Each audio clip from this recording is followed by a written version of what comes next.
Apa saja yang kita kerjakan dalam kehidupan kita? Ya, perhatikan. Apa saja yang kita kerjakan dalam kehidupan kita harus seperti yang Tuhan Yesus katakan.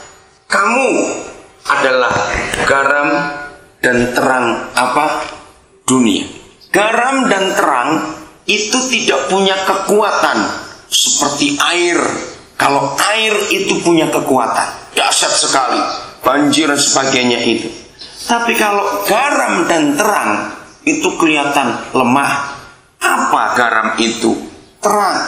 Tapi garam dan terang itu punya pengaruh.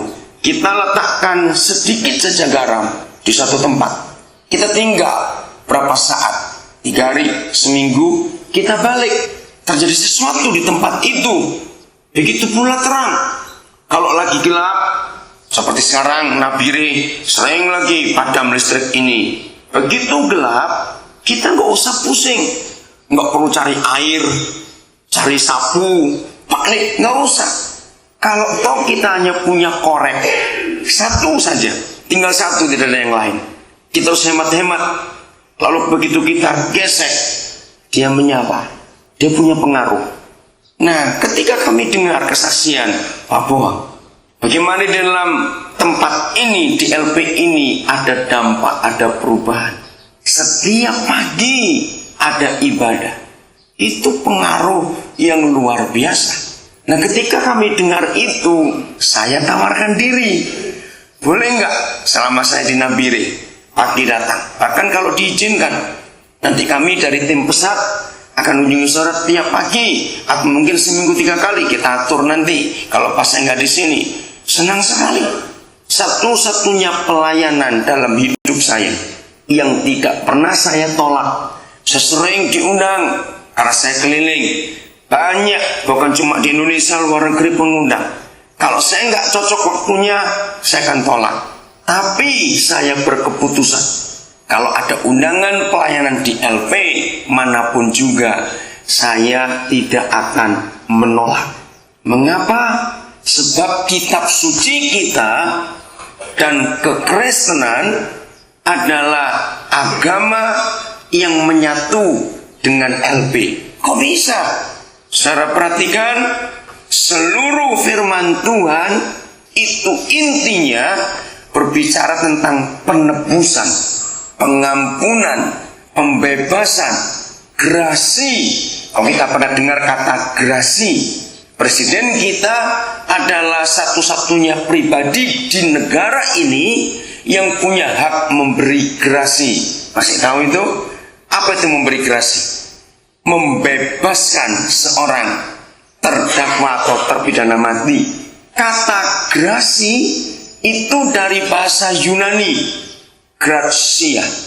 Inggrisnya grace, anugerah, pembebasan. Nah, kitab suci kita penuh dengan pelajaran itu. Bahkan ada banyak saudara kita yang namanya ditulis di Alkitab, justru mereka hidup dalam penjara. Yusuf dalam penjara, Daniel dalam penjara, Sadrak, Mesak, Abednego, mereka orang tahanan. Nehemia membebaskan orang dalam penjara. Paulus lebih hebat lagi. Dari 27 kitab perjanjian baru, ya dari Matius sampai Wahyu, itu 27 kitab. 13 itu tulisan Paulus. Dari Roma sampai kitab Filemon, itu tulisan Paulus. Dari 13 kitab itu 9 ditulis di dalam penjara. Luar biasa bukan? Maka itu saya tidak bisa menolak. Bulan Oktober lalu dengan istri saya, kami dari Amerika. Tiba-tiba saya dengar kabar ada orang Indonesia karena buat kesalahan di negara itu dihukum di penjara. Saya cari kabar. Repot sekali mau masuk ke sana. Saya harus kirim dulu data-data saya lengkap, kirim, diproses lewat pengadilan. Apalagi dia ini ditahan di negara namanya di penjara federal. Di sana ada kata federal, ada kata state. Ya, kalau federal itu negara artian nasional. Urusannya harus kepada Menteri Kehakiman. Saya bilang susah sekali mau nengok satu orang saja. Harus tunggu dari Menteri Kehakiman negara itu. Saya tunggu. Puji Tuhan. Saya berdoa bersama istri saya, Tuhan supaya percepat proses ini, karena kami harus pindah ke state yang lain. Puji Tuhan, 3 hari dapat approval, bukti bahwa saya boleh datang. Tapi masalahnya, dari tempat kota kami pelayanan ke penjara itu, naik bis harus ganti 3 kali dan 13 jam. Tidak ada pesawat di situ karena itu kota kecil. Saya mikir 13 jam naik bis harus ganti lagi. Nah, karena prinsip saya tidak boleh menolak orang yang pelayanan dalam penjara. Saya usahakan untuk datang. Pagi bisnya tiba jam 6:30, belum buka, penjara buka jam 8. Dingin sekali. Tidak ada apa-apa di depan itu. Saya harus tunggu sambil kedinginan. Rupanya Tuhan baik. Ada petugas penjara datang yang tugas pagi jam 7, perempuan. Dia lihat saya menggigil kedinginan. Terus saya cerita, boleh nggak saya masuk? Wah, tidak boleh dalam aturan ini, karena ini belum buka. Tapi coba kamu tunggu sebentar. Saya tanya pada pimpinan di dalam. Saya tunggu kira-kira hampir 10 menit. Dia pintu dibuka, saya boleh masuk. Pintunya lapis 4. Pintu pertama dibuka, saya masuk. Pintu kedua tidak boleh dibuka sebelum pintu pertama tutup. Pintu pertama tutup, pintu kedua buka. Saya jalan lagi. Ada halaman begitu menuju pintu ketiga. Pintu ketiga dibuka, tutup dulu. Pintu keempat masuk. Baru saya bisa masuk. Lumayan bisa hangat di situ. Kalau saya nggak dimasukkan, saya bisa kencing di celana itu pagi itu. Karena dingin, tidak ada apa-apa. Saya tunggu 1 jam. Jam 8 masuk. Saya diperiksa habis. Tidak boleh bawa pulpen. Pulpen saya nggak boleh dibawa masuk. Tidak boleh bawa apa-apa. Yang boleh logam banyak cincin saya ini. Jam pun dilepaskan. Kenapa takut? Nanti kalau saya tinggalkan logam itu dan mereka baca, ketat sekali. Nah, orang ini kaget waktu saya lihat saya datang. Saya pernah ketemu dia kira-kira 13 tahun lalu di Jakarta. Lama sekali. Dia tidak nyangka karena tidak boleh diberitahu orang yang datang. Supaya dia nggak pesan apa-apa. Dia kaget pagi itu dipanggil. Saya bisa ngomong dengan dia sampai jam 1 karena bis saya berangkat jam 2. 13 jam balik lagi ke kota itu. Orang semuanya heran. Saudara, maka itu gunakan kesempatan. Di dalam ini jadikan tempat kita sekolah. Bisa berkata amin? Ini sekolah. Semua saudara kita yang di dalam penjara, di dalam kitab suci ini, mereka sekolah. Siapa ingat Yusuf di Mesir? Masih ingat? Dia jadi apa di Mesir?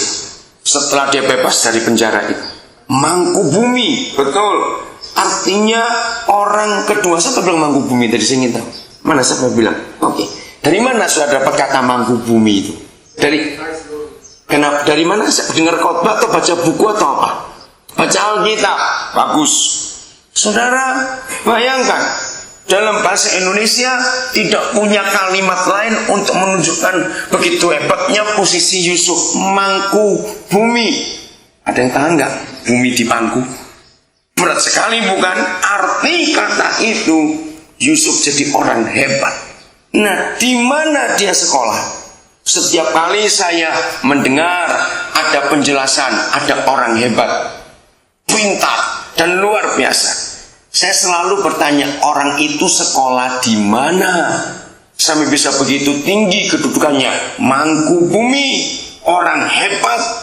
Ternyata Yusuf sekolah, kuliah di penderitaan yang luar biasa. Mari kita lihat berapa tahun dia sekolah. Oke, Kejadian pasal 37. Kita lihat. Saya bawa buku, judulnya Sukses di Bawah Otoritas. Yang ngarang, yang buat buku ini salah satu anak kami, namanya Ferry Irawan. Kenapa dia nulis buku itu? Anak ini memang keras kepalanya, luar biasa. Ya, dia itu berani melawan apa saja kalau dia pandang itu tidak benar. Waktu kuliah